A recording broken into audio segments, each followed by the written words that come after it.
ಜೋಡಣೆಯನ್ನ ನಿಲ್ಲಿಸುವಲ್ಲಿ ನಾವೆಲ್ಲ ಪ್ರತಿಜ್ಞೆ ಮಾಡುವಂತ ಹೇಳ್ಕೊಳ್ತಾ ನನ್ನ ಮಾತನ್ನು ಮುಗಿಸಿದರೆ ಜೈ ಹಿಂದ್, ಜೈ ಕರ್ನಾಟಕ, ಭಾರತ ಅಂಬೆ.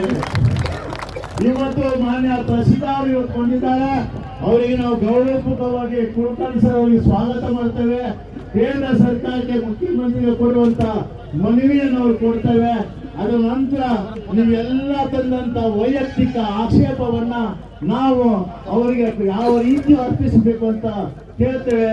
ಅವರ ಮಾರ್ಗದರ್ಶನದಲ್ಲಿ ಬಂದಂತ 25,000ಕ್ಕಿಂತ ಹೆಚ್ಚಿನ ಆಕ್ಷೇಪ ಪತ್ರವನ್ನ ನಾವು ಅವರಿಗೆ ಹಸ್ತಾಂತರ ಮಾಡ್ತೇವೆ ಅಂತ. ಇದು ಹೋರಾಟ ಇವತ್ತು ನಿಂತಿಲ್ಲ, ಇವತ್ತು ಹೋರಾಟದ ಹೆಜ್ಜೆಯನ್ನು ಹಾಕಿದ್ದೇವೆ.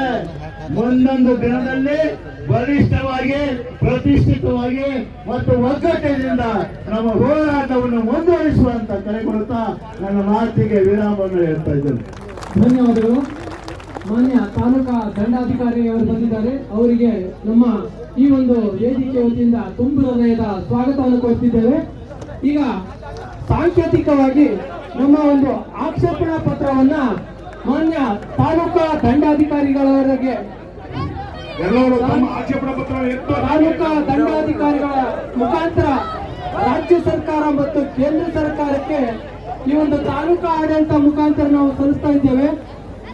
ಎಲ್ಲರೂ ಕೂಡ ಘೋಷಣೆಯನ್ನು ಕೂಗಬೇಕು. ಬೋಲೋ ಭಾರತ್ ಮಾತಾ ಕಿ, ಬೋಲೋ ಭಾರತ್ ಮಾತಾ ಕಿ.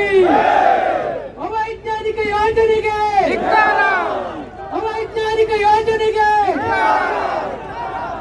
ರಕ್ತವನ್ನಾದರೂ ಕೊಟ್ಟೆವು. ಘೋಷಣೆ ಬೇಡ, ಬಂದವರು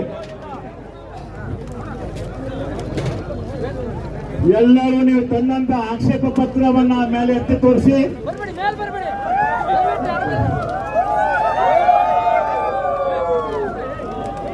ಎಲ್ಲರೂ ದಯವಿಟ್ಟು ಯಾರು ವೇದಿಕೆ ಮೇಲೆ ಬಂದಬೇಡಿ. ದಯವಿಟ್ಟು